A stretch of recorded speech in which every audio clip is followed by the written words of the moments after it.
कन्नडमध्ये शेतकऱ्यांसाठी फळपीक व्यवस्थापन कार्यशाळा, शेतकऱ्यांना आधुनिक फळपीक लागवडीचे मार्गदर्शन. छत्रपती संभाजीनगर जिल्ह्यातील कन्नड इथं संत तुकाराम महाविद्यालय कन्नड आणि तालुका कृषी विभाग महाराष्ट्र शासन यांच्या संयुक्त विद्यमाने फळपिकांच्या व्यवस्थापनावर आधारित शेतकरी कार्यशाळा उत्साहात पार पडली. कार्यशाळेच्या अध्यक्षस्थानी कैलासवासी विनायकराव पाटील शिक्षण प्रसारक मंडळाचे अध्यक्ष किशोर पाटील होते, तर उद्घाटन तालुका कृषी अधिकारी संदीप शिरसाट यांच्या हस्ते झाले. कृषी विज्ञान केंद्र छत्रपती संभाजीनगर येथील विषयतज्ञ डॉक्टर संजुला भावर यांनी पपई, टरबूज, खरबूज यांसह विविध फळपिकांची लागवड, रोग कीड व्यवस्थापन आणि उत्पादन वाढीबाबत मार्गदर्शन केले.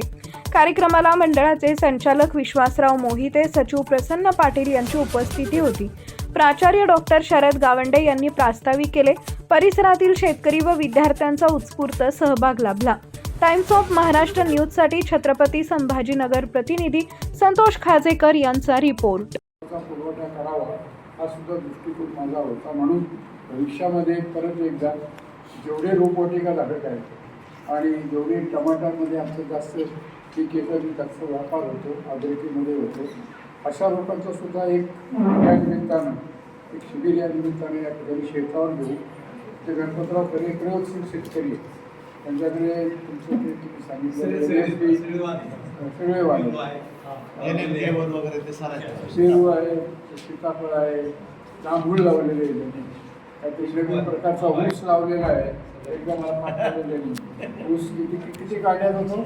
33 कांड्याचा ऊस काढलेला आहे. खरं म्हणलं तर अशा ठिकाणी आपल्या शेतामध्येच कुठेतरी असं एक शिबिरातून माझं घेण्याचा माणूस आहे, जेणेकरून आपली शेती पण शेतकरी पाहतील आणि आपल्याला आणखी शेतकऱ्यांना मार्गदर्शन देतील असा पण या निमित्तानं त्या ठिकाणी आहे. टरबूज आणि खरबूज आम्ही आमच्या लहानपणी पाहिजे, त्यावेळेला घडणं झालेली नव्हती. त्यावेळेला आपण शिवणामध्ये पाहिजे, शिवणाच्या आयुष्यामध्ये वाड्या असायच्या, त्या वाळूमध्ये ते असल्यामुळे खरबूज आणि टरबूज व्हायचं.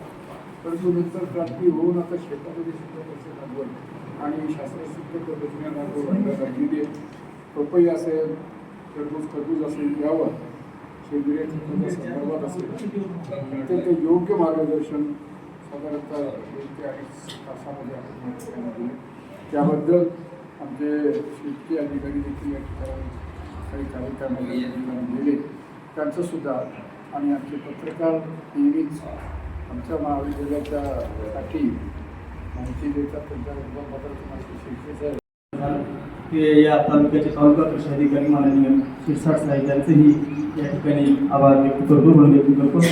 आमच्या संस्थेचे सरचिटणीस, आमचे मार्गदर्शक ॲडव्होकेट प्रसन्नदादा पाटील, कौतिकराव पवार साहेब, अकुलकर साहेब, पत्रकार शिरसे साहेब, या सर्व मान्यवरांचे मी महाविद्यालयाच्या वतीनं, संस्थेच्या वतीनं आभार व्यक्त करतो. अनावधानानं कोणाचं नाव जर माझ्याकडून झाल्यास अशा सर्व मान्यवरांचं या ठिकाणी मी आभार व्यक्त करतो. आणि ज्यांच्याशिवाय ही कार्यशाळा संपन्न होणं, यशस्वी होणं शक्य नव्हतं, ते आपण तमाम शेतकरी बांधव आवर्जून या महाविद्यालयाच्या या संस्थेच्या विनंतीला मानून बसल्याला आपली ही या ठिकाणी संस्थेच्या वतीनं, महाविद्यालयाच्या वतीनं आभार व्यक्त करतो.